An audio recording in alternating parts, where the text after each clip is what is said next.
I'd first like to thank you all for the opportunity to share my experiences in such a setting. It's rare for someone in my position to be allowed to share my journey. Yet in order to properly rectify the atrocities of mass incarceration, it's paramount. As they said, my name is Adrian Glenn. I'm a 35-year-old returning citizen, and I was released from the Virginia Department of Corrections on November 25th, 2013. Throughout my incarceration, I planned and planned for my reentry. Every waking moment and breath was used in order to try to better myself, so that upon my return, I could be a productive asset to society. Yet, 60 days prior to my release, I was told that my home plan wasn't approved, and I had 30 days to find suitable housing. My home plan wasn't approved because my mother lives in public housing in Fairfax County. And not only am I a violent offender, but I'm a drug offender. So I wasn't allowed to be on the lease. And you can't be on the lease, you can't live there in public housing. So in an instant, all of my hopes had crumbled. Plans, all just kind of seemed to go away on me. I wrote letters to various organizations requesting assistance. At every turn, I was told I was not eligible. In addition to being a violent offender, as I said, I'm a drug offender. But in the 11th hour, my best friend took a second job and secured an apartment so that I'd be able to come home. I was raised in Herndon, Virginia, in a two-parent home. Neither of my parents are college graduates. Throughout the entirety of my young life, my father battled his own addiction issues. Money was not something my family ever seemed to have. We lived check to check, hand to mouth, and on more than a few occasions without. My solace was always education and sports. No matter what the economic situation of my family was, the playing field was even on those fronts. If memory serves me correct, I don't think I got a B until the 8th grade. As far as athletics, well, I just kind of like refused to lose in life, so you can surmise the outcome of any competition. Yet, economic disparity will lead one down a path that can be easily avoided. At the beginning of 6th grade, I was offered a program for college-bound students. Ecstatic, I went and told my mother.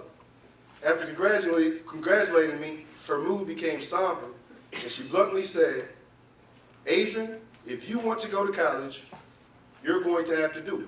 I am not, and will not be in a position to provide you with help." There aren't a whole lot of job opportunities for an 11-year-old, so I went to the guys in the neighborhood, and they honed my entrepreneurial skills. For the next 19 years of my life, in one way or another, I was involved in the illicit selling narcotics. I did get through college, even procured some awesome jobs, but I always had a foot in the streets. I don't blame anyone for the decisions I've made, and unlike most people incarcerated, I surrendered myself. I wanted out of the life I was in, and knew that the consequences of that life could not be avoided. I may have benefited more from my time in prison than my time in college. For once in my life, I could get to just know me, really focus on the gifts I have, and the best way to use them to help someone else. On the day of my release, I reported to the probation office, told them all my needs: food, job, clothing, the basic necessities. They handed me a list of resources and sent me on my way. I called every number on the list, and only one organization picked up: OAR. Immediately, they provided every bit of assistance I could imagine and much more. Hope began to grow again, my confidence soared. I set myself on the path to getting a job. I wasn't looking for a job to be the vice president of a company. You know, it was reality. I just needed a basic entry-level job so I could continue the process of getting my life in order. The very first interview I went to, I think the hiring manager was more excited than me. The interview quickly turned into growth opportunities, benefits, how he looked forward to me starting. Then he looked at my application again and looked back at me with a helpless look. I knew what happened. He saw that check mark in the box.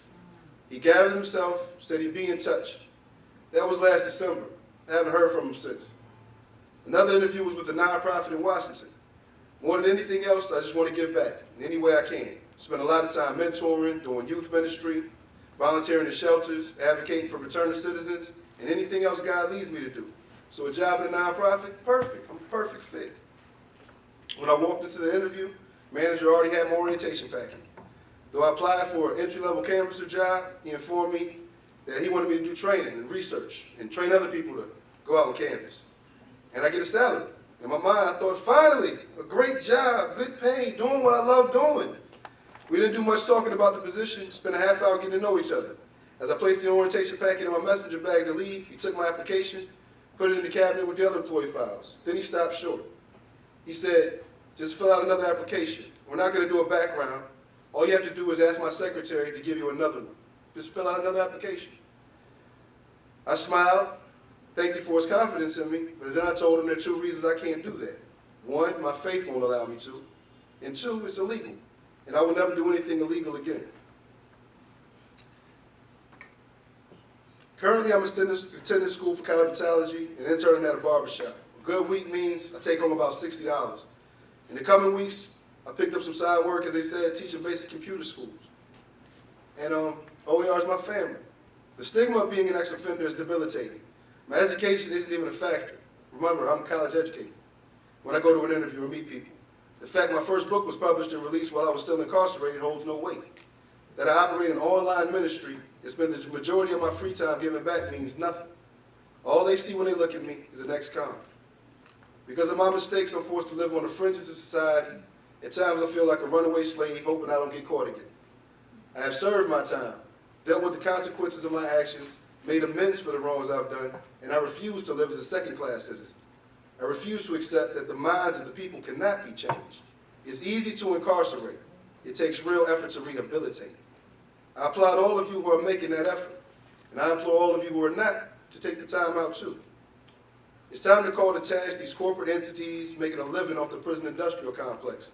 They made Big Tobacco do something about the collateral effects of its products. When are they going to do the same thing with the system? How many ex-offenders do they employ? I would love to see those numbers. I hear people talking about the recidivism rate, the demonization of the men and women trapped in this revolving door. I don't know the formula, and I'm sure there's no instantaneous fix for these issues. But I am confident that the individuals here, the organizations represented here, will be successful in causing what I dream for to come into reality. Thank you for your time, your ears, and your hearts. Be blessed and be faithful.